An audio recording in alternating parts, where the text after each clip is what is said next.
What is going on, everybody? Welcome to Movie Talks, the only podcast you need for all your movie news, movie reviews, and more. This is episode 48. We are grinding our way to a full year. Lawson's got something planned for the full year, so stay tuned for that. And yeah, I do. obviously we're joined with the co-host with the mostest. He's Hey, Lawson. He hasn't had an intro, and he's been nudging me about it for quite some time. He misses Nana the messaged intros. me. What'd she I'll say? say Nana messaged me. She's like, "Do you realize Ryman has introduced you for like 3 or 4 weeks?" I'm like, "Oh no, I actually didn't realize, but I'll mention it to him." So thank you. At this point, do I really need to introduce you? I feel like people are We're co-hosts. exactly. It's not like you're the host and I'm like the lackey. We co-hosts. This is our show. Yeah, that's right. And Yes, I am here. Yeah, you are here. So I forgot what we were doing for a little bit, but we got a lineup for you today. So we've got some magic and muscles coming in. It's pumping some iron. We've got Susume, so we're looking at some brand new stories and robots. Jack Whitehall is trying to play a whole different character, which we'll get into very, very soon. Mm-hmm. Who knows? That's not the order either, by the way. But no, it's not. So keep you on your toes. exactly. You know, never know what you're going to get. Even words.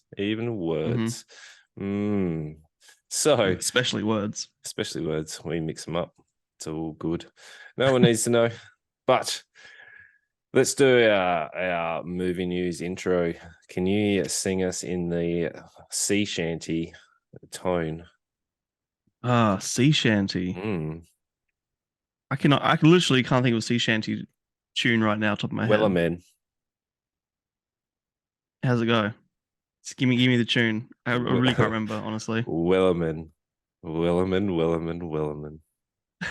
Movie news. How's that? It's not the tune, or I'm thinking of there once was a yeah, that's the one. Okay, that's it. It's time for movie news. Movie news time. It's time for movie news. It's movie news time. That's actually pretty good. Repeat the same lyrics. Yeah, it'll do. Okay, let's go. All right, so Hugh Grant is going to play a Oompa Loompa in the new Wonka trailer. Have you seen this? Hugh Grant is making a comeback. I didn't realize there was a new Wonka trailer. I knew there was a new Wonka because it's got that. Isn't the kid from June? Yeah, he's in it. But Hugh Grant steals the show. I've seen the snippet of Hugh Grant as an Oompa Loompa, and he looks really fun.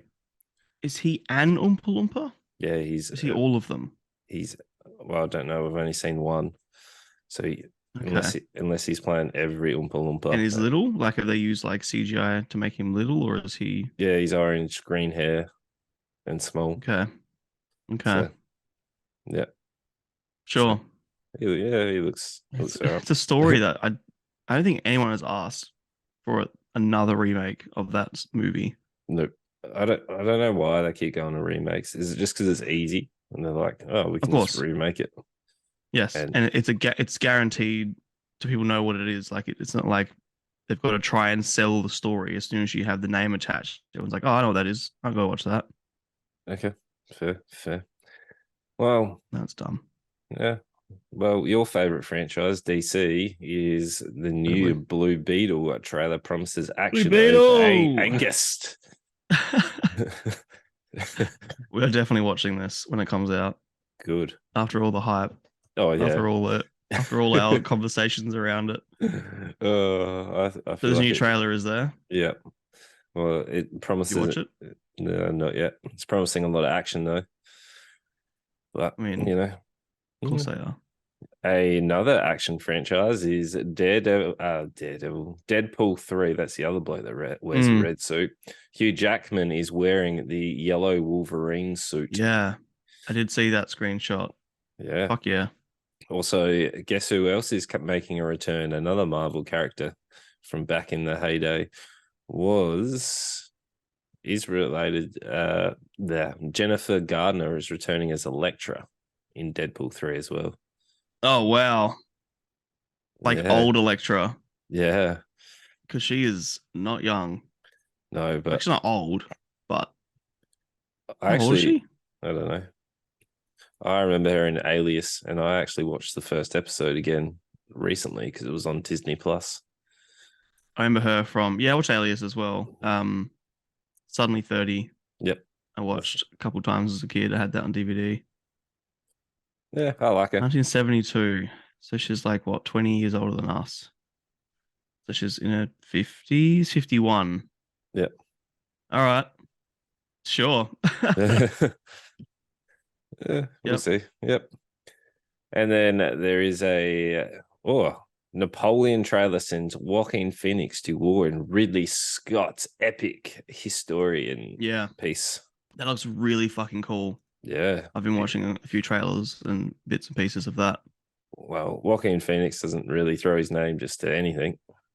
And No, really definitely. Scott's got a good track record. So And it's a cool story to tell. I think we hear so much about Napoleon and his feats and stuff and his death. I think that it's kind of I'm surprised it's taken this long. I'm sure there probably are Napoleon movies out there, especially made by the French. But this is interesting. I'm pretty excited for this. nice. Are you excited for an AI becoming obsessed in the new sci-fi thriller called Tim? Sure. I feel like oh fuck, we're just waking up. Sorry. I feel like we're beating the AI horse at the moment. Of course we are. There's no rhyme or reason that they wouldn't. They will pump that until its money has dried out. Yeah, Yep. should be done And properly. yeah, two more little snippets of movie news. James Gunn is hitting a Guardians spin-off featuring Star-Lord. Oh, okay, that's what they're doing now. Yep. Okay. Yep. So they've got rid of him from Guardians, and the new Guardians seems what we saw at the end of 3. Mm-hmm. And yet they're still going to do Star-Lord spin-offs. Yeah. So why even get rid of him from Guardians then? Because then they can start the next franchise like the new Guardians of the Galaxy. Same as Now the they can get comics. 2 movies instead of 1. Yep. Yep. Because they know people will watch him as Star-Lord, and they know people will watch Guardians as Guardians. This is correct. I would have Also, preferred a Rocket spin-off. That whole Guardians 3 should have been a Rocket spin-off. yeah, should have That been story was focused cool. more on it. His origin. But because it is Disney and Disney own it, have you seen all the stuff what Disney are trying to do at the moment? I've only got a little bit of the news. I haven't delved into it yet, but you know how we watch Black Mirror and the Black Mirror episode where they took a AI of the person was able to generate everything. Yes. Yeah, there's lots of talk that at Disney are trying just to pay actors for their AI image and then be able to use that forever. Right. Yeah. Wow. No shit. And That's then kind of spooky. there's also a writers' strike at the moment, which is tied into a number of different things. But yeah, it's it's all picking up. kind of interesting to see how that goes. Have you heard much about the writer's strikes? Like, do you have an opinion on it? No, I don't know that much. I got that snippet and then I got the AI snippet as well for Disney. And I was like, wow, that's a very, very complicated situation right now. Yeah. The strikes, like I'm all for it. I think they are underpaid, underappreciated. You don't get stories without writers. Thing I'm not sure about is part of their argument and part of what they're upset about is like streamers are making way more money than them, and they're like, this is an unfair balance. But I don't see the comparison. I don't see how streamers. It's not like Disney are paying streamers. It's not like Netflix are paying streamers. I don't know why that's part of the argument personally, but Why are they comparing themselves to streamers? Like streaming is a whole different ballgame. Like, yeah, you got to be the it'd be actor, like an athlete comparing themselves to I don't know an actor. Like or an official. yeah, I suppose. But Like yeah, it's it seems unusual to me. But anyway, yeah, I'm all for it. Everyone deserves fucking better pay over there, yeah. especially the people who aren't in front of the cameras. It's ridiculous that an actor is paid. Look what we mentioned the other day, the John Wick, how much Keanu Reeves got paid. Like the writers in that would have been paid dirt, and he would have been on screen. I mean, no, he did a lot more than just talking on a screen. Um, but like the comparison is just phenomenal. So yeah, Yeah. I'm all for it. A Okay. little sidebar. All right. It's kind of cool. All right. Let's transition and open a new door into Suzume. Ooh, Nice see, one. that's a good one. That's a good one. If you've Yeah, seen not it, bad. that segue will make some sense. So this is actually came out in 2022, but Mm, I um, saw. yeah, it's only now getting into Australia and a number of different places. I don't think it got, I guess, COVID and a number of other things probably hindered its worldwide release. I don't know, but whatever. This is done by, I'm going to butcher this name, Macchiato Shinkai. I have no idea how to say that. I think it's Makoto Shinkai. Makoto Shinkai. That sounds way better than Hmm. what I did. But he has done quite a number of things which have been a good track record. So he did Your Name, very, very good film, if you want to Yep, see that. It's a very, I very cried. similar art style. He definitely has a things for hills and for like a, Sky. yeah, He loves his sky, yep. which is fair. Weathering with You. So Hmm.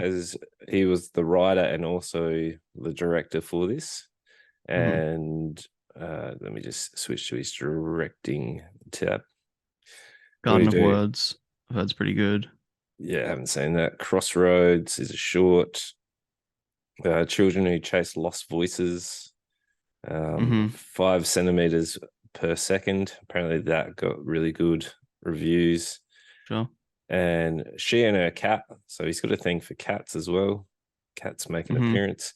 But yeah, let's get into this. So this is a modern day action adventure road story where a 17-year-old girl named Suzume helps a mysterious young man close doors from the other side that are releasing disasters all over Japan. So, Yep. yep. This is a bit of a action fantasy romancy story all blended into one. Hmm. So Suzume is just your typical girl. Unfortunately, her mother has passed away. She's living with her aunt, and she's going to school and just living her life day by day. She Hmm. has a chance encounter with our main man who's closing the doors. Shalto. Is that how we say it? Yeah, Shalto. Shalto. Oh, Uh, sorry, Salta. Sauta. So Sauta is a man that travels around the countryside, closing doors to make sure that a worm will not destroy the Yep. destroy the They're planet or Japan. they are doors to like the afterlife. They call the ever after. Yep. Yep. Hmm. So that's the overarching plot. There are a number of different things where Suzume follows Shota into his world and is able to then form a connection and help him transverse and close to save the world in with the doors. Obviously, Because he turns into a chair. yeah. So She has to help him. yeah. So that's the overarching plot. I think there is, before you go into it, you should, if you're going to watch this, probably skip ahead. I'll hopefully be able to put some time skips in it because I feel like it's worth a watch without delving into some things. Yeah, it's about a story without knowing the story. Yeah. So I was trying to give an overarching before we delve into things. So jump ahead, I'll put a timestamp in there. So now we'll go into what happens. So once Suzume follows Shota in, she unleashes a what are they called? Like a shrine. No, what is it called? Gate Keystone. Keystone, that's the one. Hmm. She unleashes a keystone which turns into a cat. And this cat is has its own life. It's a bit of a god, I Hmm. guess, which They call it Daijin, which I looked up is like a court magistrate. Oh, because is they it? suppose it looks sophisticated. Is how they sort of put it. Okay. Um, Because that but comes yeah, go into on. it comes into play. So I had to look up the meaning behind the cats because as the story progresses, there are a Yep. number of different references to different cats. And the cats or the keystones are about guardians. They're the Hmm. ones that hold and keep in place the worm that you see bursting forth Yeah, throughout. and the worm is what causes natural disasters, Yeah, mainly earthquakes. They talk about. yeah. So as the once the keystone is unleashed, he does not want to go back to being a keystone and then passes on the burden to Shota and transforms him into a chair, which the chair has an overarching significance to Suzume due to her mother building it before she passed away. Mm-hmm. And Yeah, yeah, yep, there are quite some fun moments with Shota being a chair, but also you need to come into this with a sense of reality not being a thing. Like a three-legged chair yeah. being able to jump and run and be really strong is Some of his leaps were ridiculous. Yeah. right. He's was able to leap like over 200 meters with Mm-hmm. godly speed. So Mm-hmm. I don't know. Is it like the Yeah. transform of powers? Like from one, once you become a keystone, you become More str- powerful. more powerful. Potentially, because he does say like, I'm getting used to this body. It's actually pretty fast. Like, why would a chair be fast? But yeah, there is, Yeah, like you said, there's it's kind of like watching a Studio Ghibli film. It's kind of like you need to come in with a mindset of whimsy and magic, and that's because this movie doesn't really it sets its own rules up and it sticks to them, I think. But this isn't like a grounded film by any means. I do no, some research as well, and like this is deeply embedded within like Japanese folklore and religion, like okay, gods, and there's all the things about the um all the things about the keystones, all the things about the different guardians and stuff. Like that's all part of Japanese history, like religious history. There are places in Japan which they've considered there are keystones buried beneath the earth, which they're considered gates to the afterlife. So there's a lot in this that I had to find out afterwards. I think that's yeah. probably one of the big things is like, as if a Japanese person was watching this, knowing all these things, this would be fucking incredible and so interesting, such an interesting adaptation of all those things put into a movie.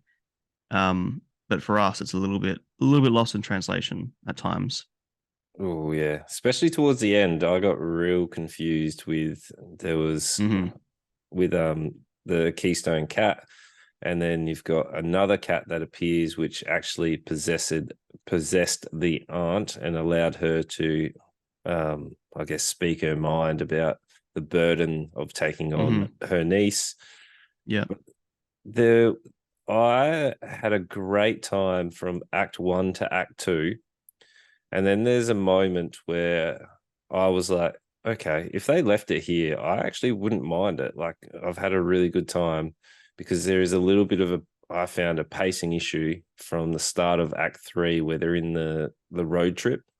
So you got the first part where Act One you're setting up for all the history, all the obviously Hmm. then they go on an adventure. I thought Act Two was more about them, exploring and working out how to chase the god, and then when Yeah, actually go on that road trip together and meeting all the people and yeah, and then working at a bar and yeah. yeah, and then Shota was becomes the keystone and is then embedded into holding the worm back. I was like, okay, Hmm. cool. I kind of Hmm. like it. It's like we're not going to have the happy ending standard. I was like, okay, cool. You've sacrificed, and then away we go. But then we've got the third act where Yeah. the what's her name the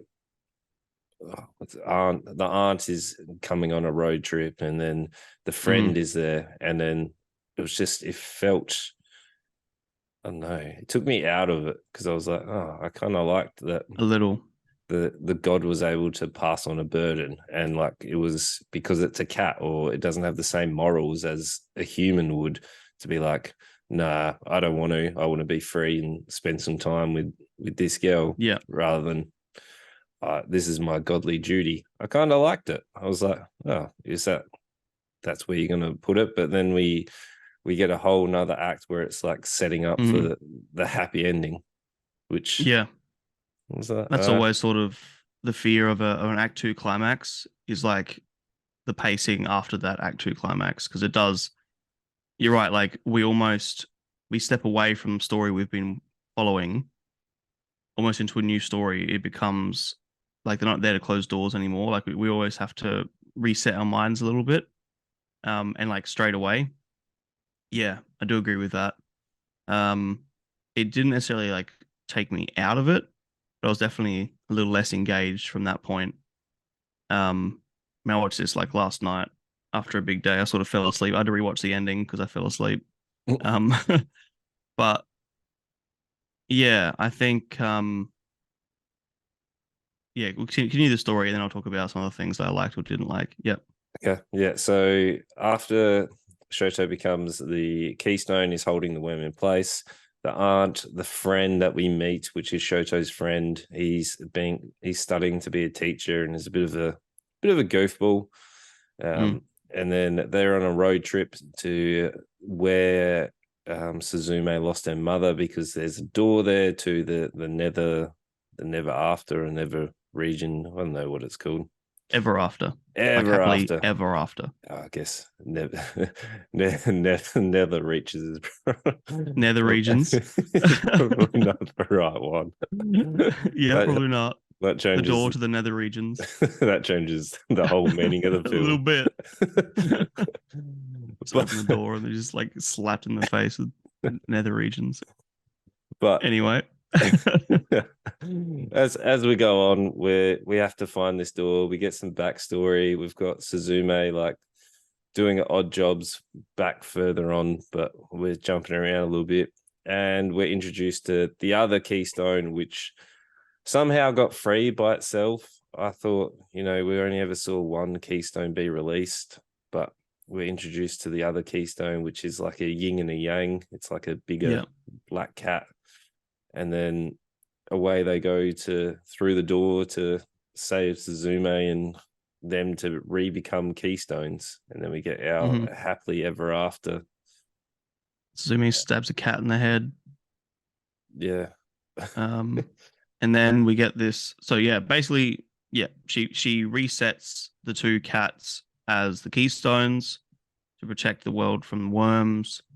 And then while she's in the door, she sees this little girl and she realizes it's her.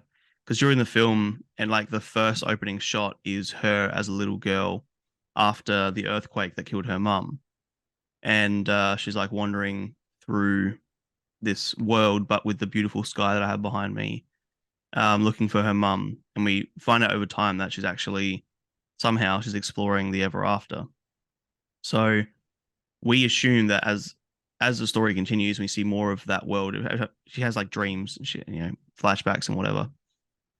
We assume that it was her mother she'd been speaking to that gave her the chair in the ever after. But as it turns out, because the ever after, there is no time. Time is all time, I guess. Um, it's actually her as an older. So she goes up to her younger self, talks to her, says everything will be okay. Um, even though things seem sad right now, they won't be. Things will work out. You'll be a strong woman one day. Here's your chair, and it's a nice little moment. I like that little moment with the young her. She says, "I'm your tomorrow." It was kind of nice, but I guess because the only other Makoto Shinkai movie I've seen is Your Name, which left a really emotional impact on me. Like I cried in that movie. I was expecting this to have something at the end. Like I was excited for the end to find out like what's gonna make me go wow and like hit me emotionally. Where it didn't have that. It sort of played out the way I expected it to play out in kind of an annoying way. And then we got this nice little moment with her and herself, but it wasn't anywhere near as emotional as the end of Your Name. Um, yeah, it was good. Like it was pretty. Oh, it was I really very, like. very pretty. Yeah, definitely. I love this animation and how like it's anime, yes, but it's like a level above. Like there's something about this. It's like Studio Ghibli films look incredible, but they also look dated these days, and that's fine because they are. But this is like the next level of what anime needs to look like once budgets start happening and whatnot. I like the characters. I enjoyed the journey, especially Act Two before, like when it was Sauta and Suzume running around, meeting people and going. It's a bit of like a road trip movie as well at times.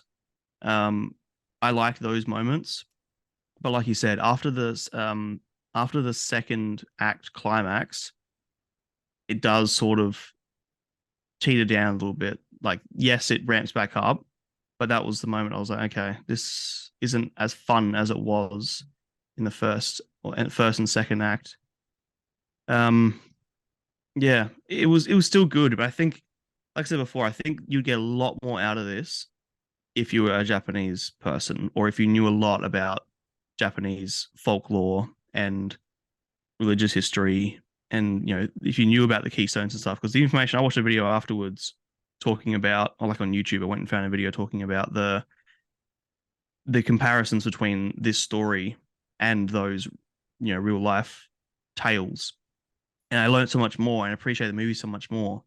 Almost the fact that I kind of want to rewatch it now, but I don't think I will. Um, I would have loved to have known all that beforehand, and I think I would have got a lot more out of it. But yeah, it was still okay. It was still pretty spectacular, if nothing else. Yeah. I really enjoyed them closing doors, like watching the worm like Hmm. spew out of a door. I thought the way they closed doors was a little bit average. Like it wasn't, I don't know, you got to listen to the people and the feelings and what they would be so you can find the Sure. key. I don't know. I just, it, when I first looked at it, it was like action adventure. And I was like, there's not that much action in here. Yeah, when even when you said that, I'm like, I mean, it's more, yeah, adventure, road trip, I would say. Like they're the more genres. Yeah, it's just I don't know.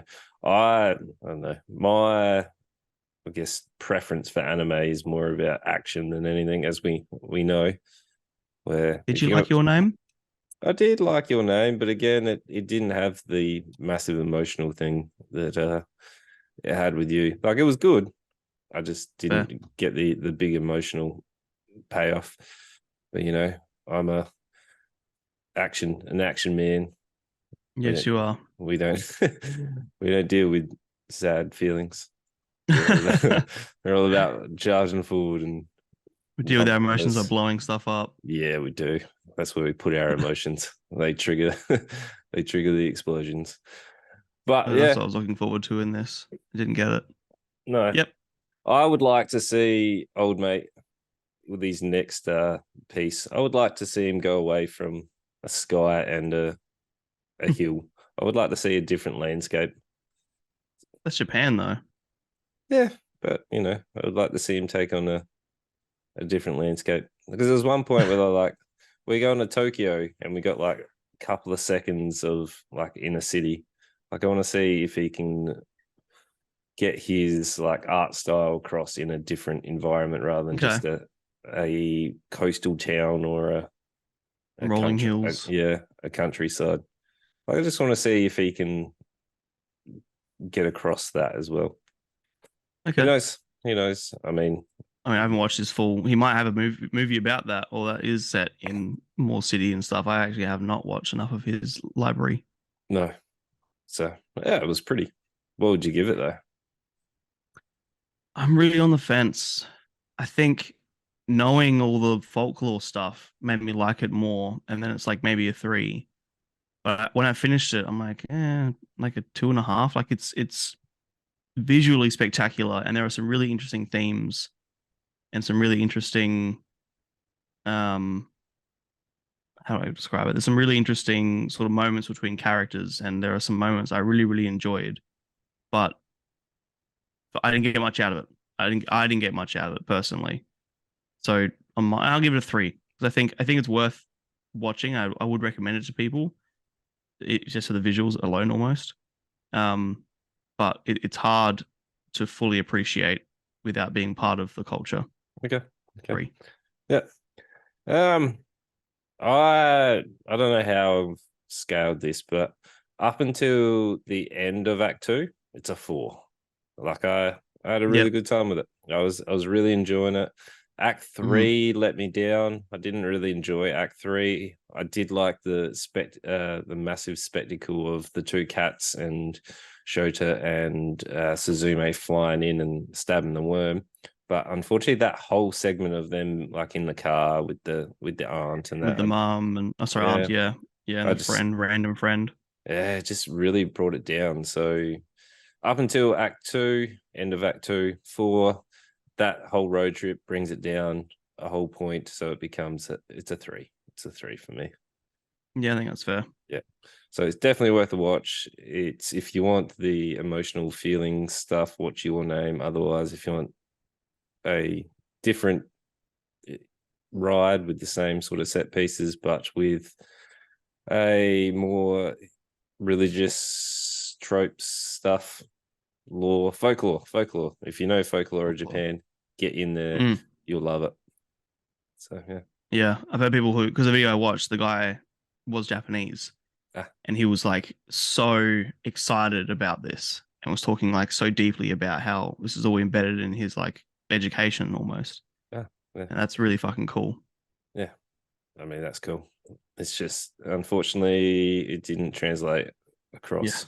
Not Yeah. the movie's fault that we're Western and don't No, know what's going on. it's like an Australian film going over to Japan. They probably wouldn't Mm, get a lot of it, even though 100%. I don't know a lot of Australian films would ever get that far. But But even like if there was a movie embedded in Dreamtime, yeah, we true, would understand that better because we grew up with some Dreamtime stories and stuff being spoken about, you know? true, true. Well, let's move on to the artificial intelligence robots. Robots. So we're into Jack Whitehall's newest film. I quite like Jack Whitehall. I find him pretty funny. So his comedy is more awkward comedy. He's more Simon from the Inbetweeners. So we'll get into that later, but no, you don't reckon? Yeah, I mean, a bit more charismatic than that. Yeah, but that type of humor, like he's a bit of a goofball. He's a goofball. Yeah, Sure. he's not like Neil level, where the best comparison I had was more like Simon. Yeah, Bit but of a Simon's like super uncharismatic. Like that's part of his character is that he's really uncool. Whereas I think yeah, Jack is a okay. little more cool than that. Mm, mm, mm. No? Okay. No, not really. I find him similar to Simon. Okay, fair. Okay. Yep. Anyway, besides the So point.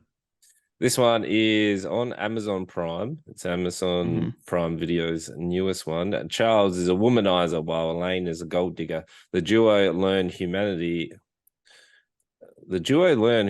when forced to team up and pursue robot doubles of themselves. Yep. So, did you know anything going into this film? Absolutely zero. No. I all I ever saw was literally the cover with them with the robot hands leaning on each other. That's all I saw. Okay. I I saw nothing. All I saw was that Jack Whitehall was in it, I think, from our Hmm. last conversation, and then was like, all right, let's go into it. Yeah. So this movie sets up the world where robots have come in. So they are pretty much doing your menial tasks, like they're The first, sorry, just to paint a picture of this universe, the first shot is whoever the current like governor of I think what they're in not Arizona, New Mexico. Um they're in New Mexico and they're literally their first shot is a person standing in front of the wall they built at the border of Mexico and America, and they're like, "This is a huge triumph for Americans. We've kicked them all out, and now we have robots to replace all the menial tasks." So they replaced Mexican workers with robots, and that's the whole premise of the film. They have robots doing all the boring menial tasks. Yeah. Yep. So we are presented with Charles, who's played by Jack Whitehall. He is a bit of a spoiled brat. So his father owns a company. I can't remember what they did in the company. Were they like real estate, or were they investors of some Yeah, sort? real estate sounds right, but doesn't matter. Just No. white men being rich in some white man job. That's all that really matters. Yeah, so he's a spoiled child, and his father owns the company. He doesn't want to work himself, so there is a whole setup that if you create a robot copy of yourself, it's deemed a massive crime. There is a Mhm. little bit on TV to feed us into that someone has been jailed for a very long time for creating a robot copy of themselves, which Yep. then we're It's a federal present. crime. FBI come to your house and like break your door down. Yeah. So we're presented with Charles actually has a robot copy of himself. So he stays at home and plays video games pretty much all day. Seems like he was playing Mhm. some version of COD, but Yep. he sends C2, which is his robot copy, to go do his jobs that he doesn't want to do, even sends him out on dates. So he sends Mhm. C2 out to all these dates with all these different women. And then when it finally gets to the point where they become romantically involved, he then swaps out with C2. Yep. So, Just so he can get his dick wet. yep. So Yep. he is playing a Jack Whitehall is playing a womanizer. So Mhm. I didn't like him trying to play a womanizer. Normally, every other show that I've seen him in, he's played a very charismatic ish, like awkward kind of guy, very flamboyant. So I've mainly seen him in Traveling with My Father and some of his stand up. So seeing him trying to Yeah. play this character, I didn't buy him being a womanizer. I Sure. think he swapped and changed into like his actual sort of personality, where when he wasn't at the start of the film where he was being the womanizer, he was actually playing his usual kind of role, where it's like a little bit awkward, a little bit of just random, lots of talking, awkward comedy that comes out. Yeah, and like bumping into them at the ice rink and stuff like that's very Jack. Yeah. So for some reason, the ice ring is where he decides to meet everybody. So his Mhm. whole setup is that he bumps into people, or into Yeah, or attract trips over yeah, and into attractive females, and then it kicks off from there. That's where he Mhm. meets Elena, and then we get this sort of montagey cut scene of them going out on dates, and Jack's C2 buying Elena all sorts of fancy handbags, jewelry, whatnot. Yeah, massive. And we get the reveal that Elaine also has a robot, and she actually E2. E2 actually sends the robot to do the deed. So she's getting the robot Mhm. so that she can get different things and be able to was it pay her rent, so she doesn't have to work. Yeah, And pretty much the that's opposite. She yeah, goes on all the dates, she gets all the stuff, the dinners, the presents, the whatever. And then when it comes to having to fuck her date, she sends in the body double. yep. So the polar But then opposites. there's just to progress the story, then there's a moment where Jack, sorry, I say Jack, Charles and C2 both have to be at two different places at once, which is supposedly a risk because then it's obvious that he's got a double. But he goes to the wrong place. He goes to his boring board members meeting, and C2 goes to, you know, romantically get with Elaine. So then it ends up being the two E2 and C2 are like, you know, they do their thing while he goes in to his board meeting, which is a whole like awkward scene. That's where Um, Jack shines though. In those awkward scenes, that's I found to be the cringe. the best part. That's his comedy for me. Is the Hmm. cringy comedy, and Hmm. he does it well. He does, yeah, for sure. So yeah, basically from then on, the story is E2 and C2, they tell each other, although it doesn't happen on screen, but they discover that they're both robots, and it becomes a romance story between those two, and that they want to run off together, escape Elaine and Charles, and they want to go run off to Mexico where all the robots live happily ever after. Whereas Elaine and Charles want to get them back because, I mean, one, if the world finds out they even exist, and they're going to go to prison. But also Charles wants him back to get his life back, more or less. Where Elaine's like, we just need to murder them. She's more or less just wanting to get them out of the way, protect herself. Um, and then it just becomes a predictable romance road trip story between Elaine and Charles, with them trying to track down the robots. They go visit Zach, who was played by Paul Rust. They go visit Zach, who was like the nerd robot guy who built these two. Um, they go see him to get advice on how to track them down. He has like mobile tracking thing in them. Uh, Hilarity ensues, I suppose. Yeah, I was very unenthused with this. I'll say right now. Yeah, didn't like it. I just, it's a movie with an interesting premise that then just dropped the interesting part and became another predictable romance Yeah, rom com. well, yeah, it definitely it definitely fell into that. Before, if I went and saw this in a theater, I'd probably be upset. But Yes, because it's a straight to streaming, does I, get some leniency. yeah, like it was reasonable enough that I was like, I'm reasonably entertained for the majority of the film. I really liked E3, where that after they meet Zach, he's created another version of Elaine Hmm. to to service him, and there's a whole. I enjoyed that scene Yeah, where, it was funny. Sure. yeah, yeah. I mean, I never really got the chemistry with Charles and Elaine though. Like, there wasn't really a big defining moment where I was like, It didn't feel earned. no, you guys, I don't see why you would be together at the end. Like, Hmm. I get the robots. The robots are like, this is the first time I've met another one of me.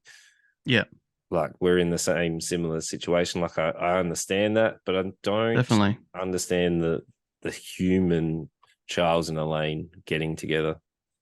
Yeah, Like, just because the plot told them to, you yeah, know? like I would have just preferred the robots go off and live a happy life, Yeah, and I then totally agree. I would have preferred that just happened that way. That's would have been actually a nicer ending. and then these two, like, go actually have to live their life rather than getting their robot Mm, to do it.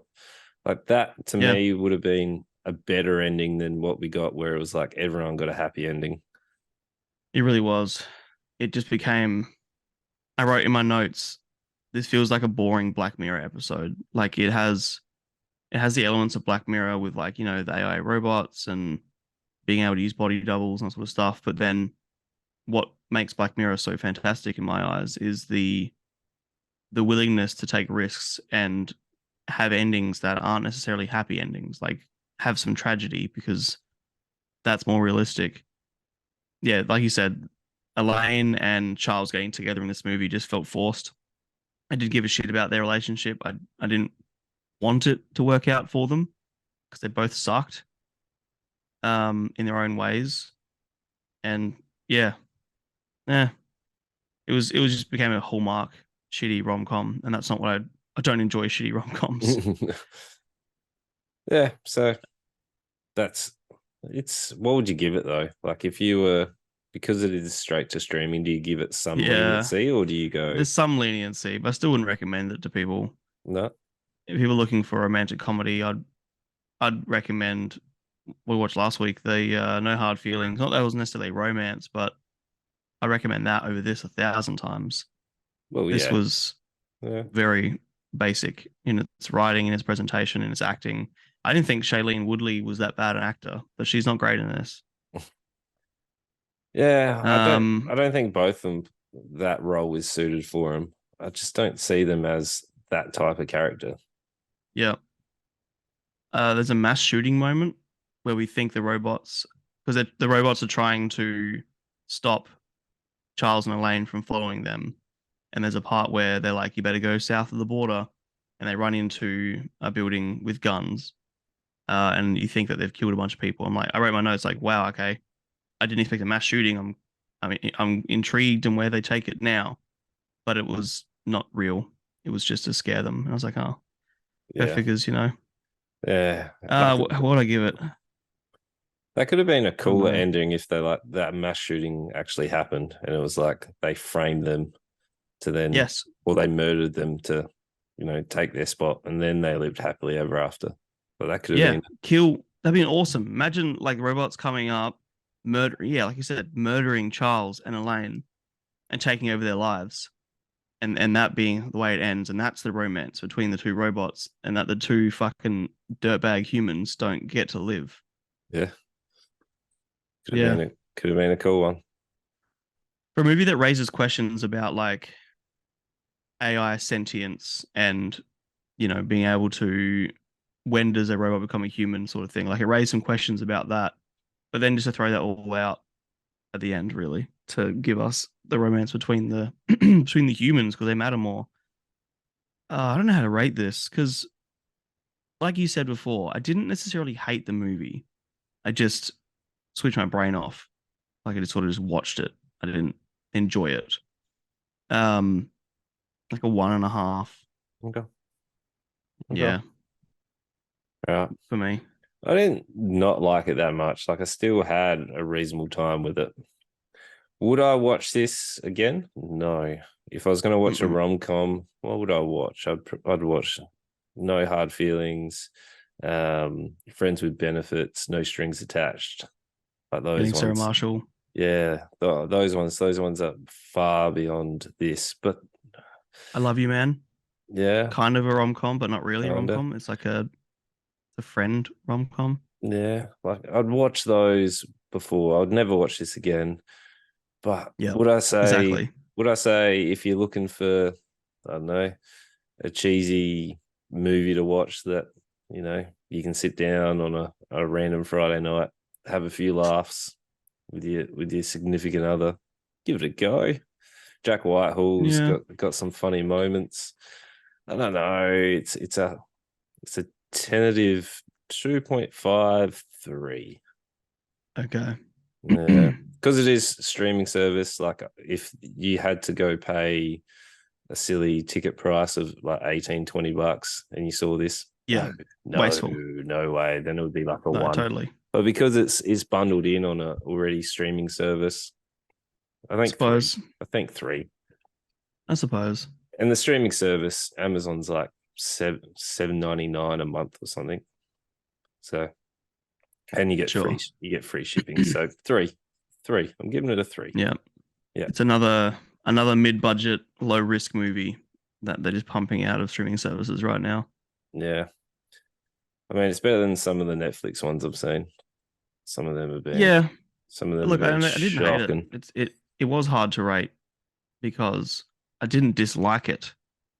I just didn't like it either. Like yeah, maybe Okay. a two is better. I don't know. Yeah. I'm on the fence. Okay. Yeah, that's fair. I mean, I was tossing up different numbers too. So it's definitely not magical, unlike the world we're about to go into. The Magic and muscles. So this is Mashle. So this is maybe maybe I'm pronouncing it Mashal, Mashal. but they don't actually say it. His name is Mash. Yeah, I don't know. Mashley, Magic and Muscles is the way I came upon this was on TikTok. People were like, "Do you like Harry Potter? Do you like anime?" And this is the Harry Potter anime kind Yeah, of kind of parody. So yeah. this is into a world of magicians is born a Mash, a young boy who lacks magic but is the strongest person around. His existence and destiny will change his world. So everyone is born with magic. Unfortunately, Mash does not have any magic, so he trains extremely hard to be able to make sure that he can make it seem that he's doing magic. Is the whole Wasn't necessarily why initially. Sorry. no, He but he. Yeah. go. Go on. No, you go. I'm gonna say he isn't trained to pretend he has magic. He trains because his like father figure um wants him to not be weak in a society full of magic.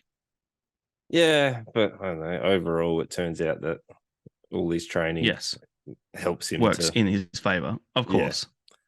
yeah. So he's adopted by his an elderly man, and Yeah, this elderly man realizes that Mash does not contain any magical powers. He gets him to train to be strong.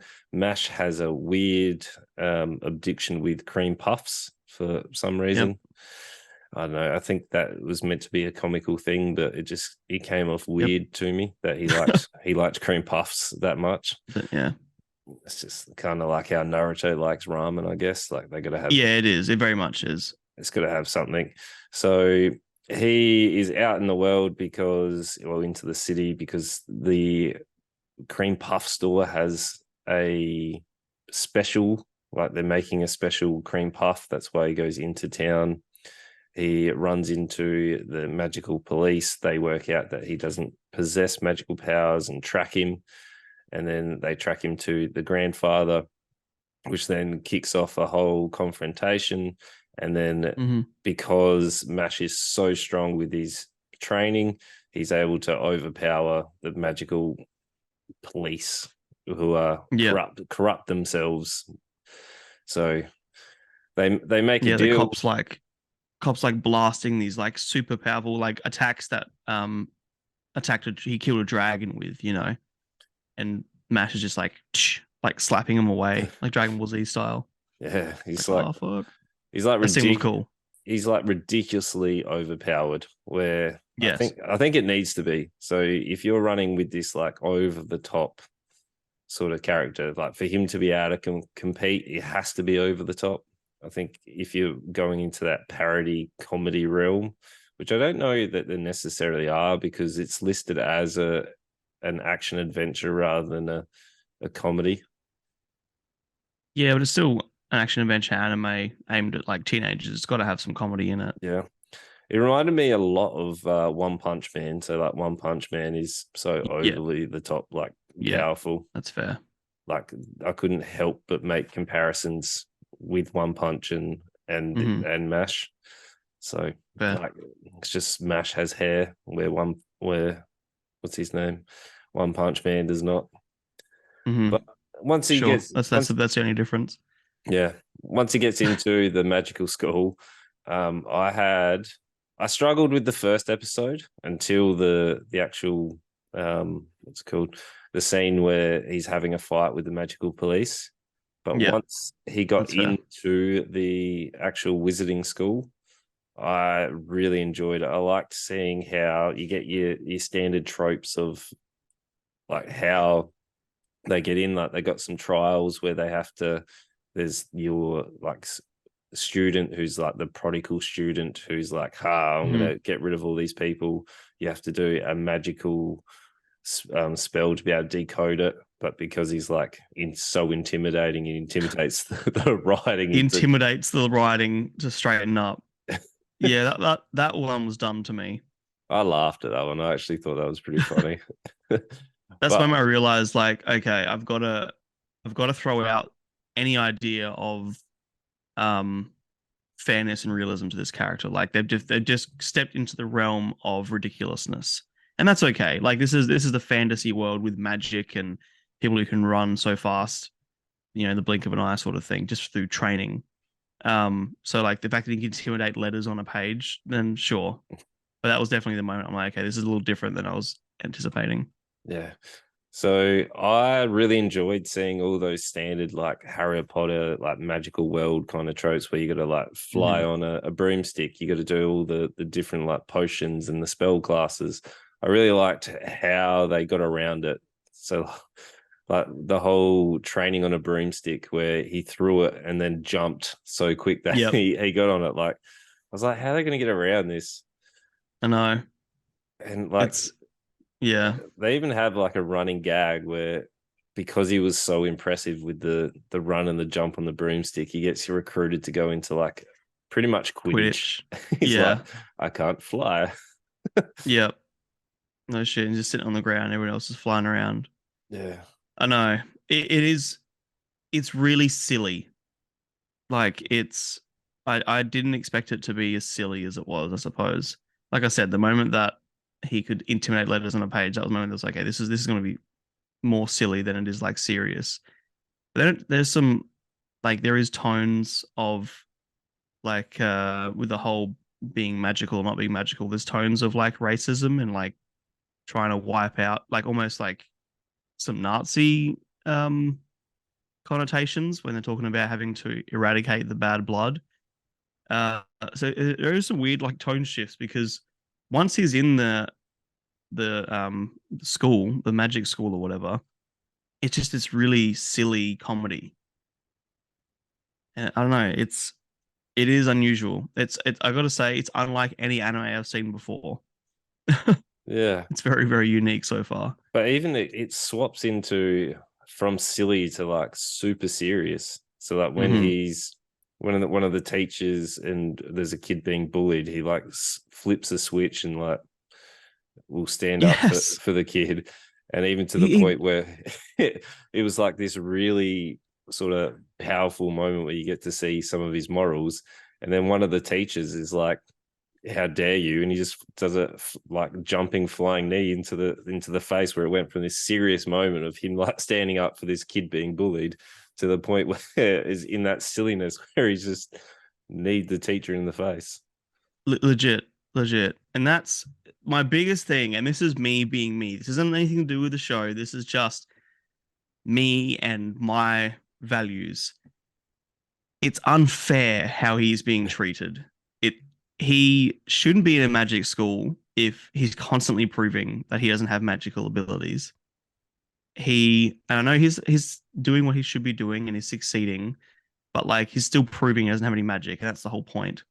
Um, if you can knee a teacher in the face and like slam another student's face into the ground who ends up being the Minister of Magic's son or whatever the fuck he is and get away with it, it feels so silly and unfair that the character feels invincible.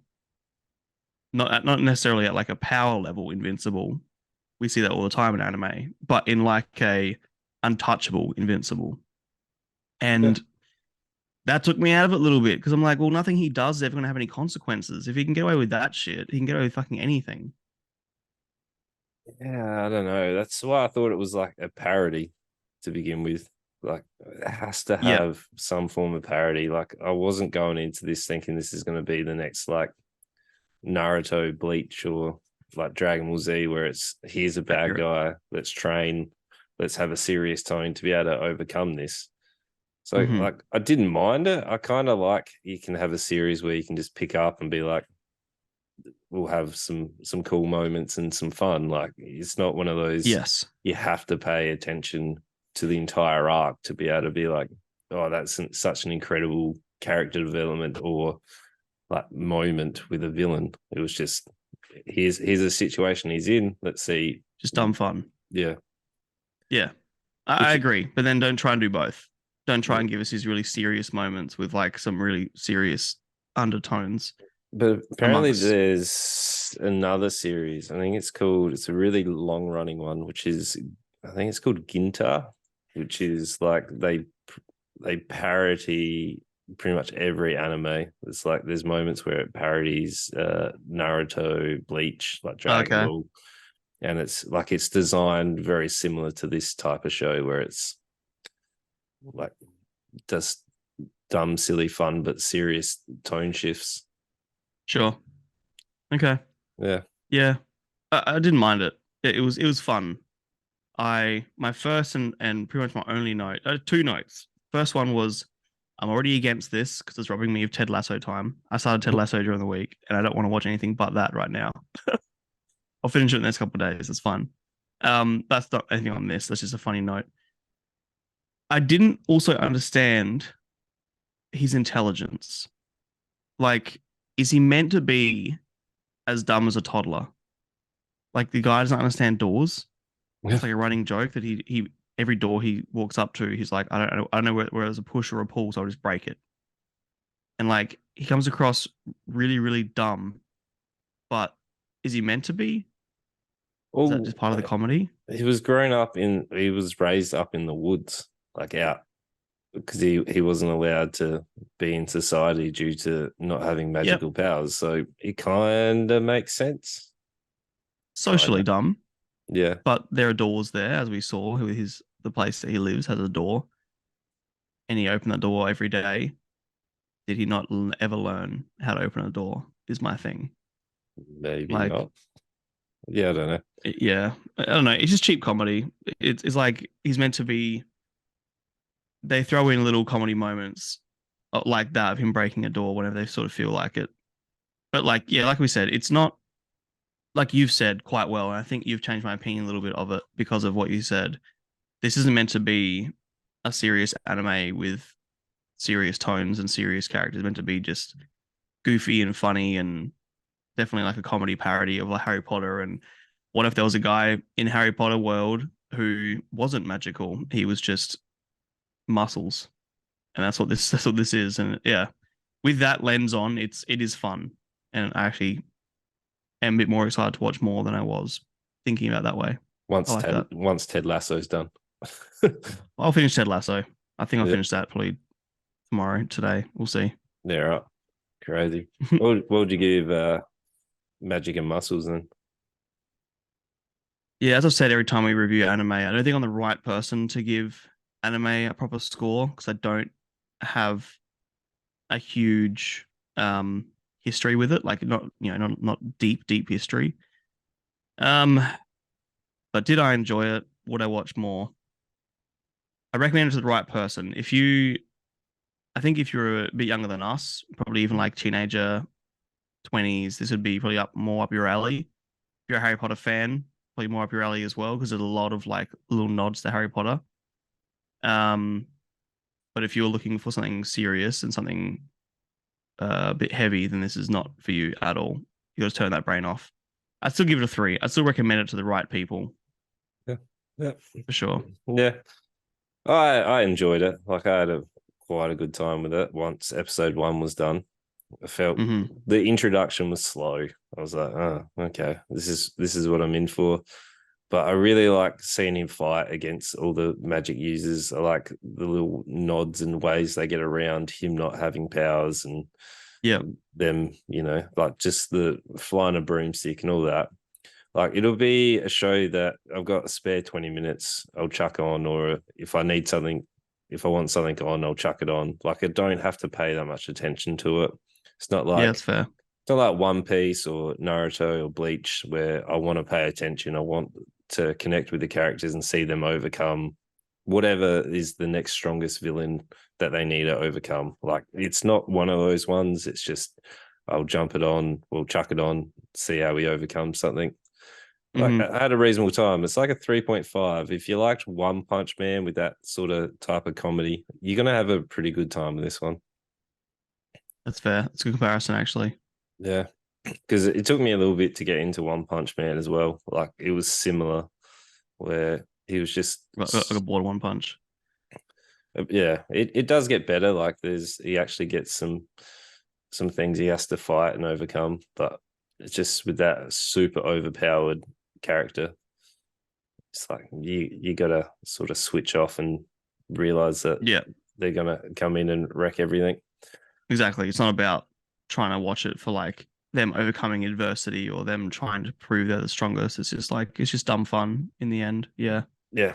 So, you know, give it a go if you like those things. And yeah, let us know. But Yep. next week, it's a big Huge list. week. Big Ooh, week. I've been excited. You are very excited. So we have the new Barbie film, which is coming out Yeah. Thursday for us.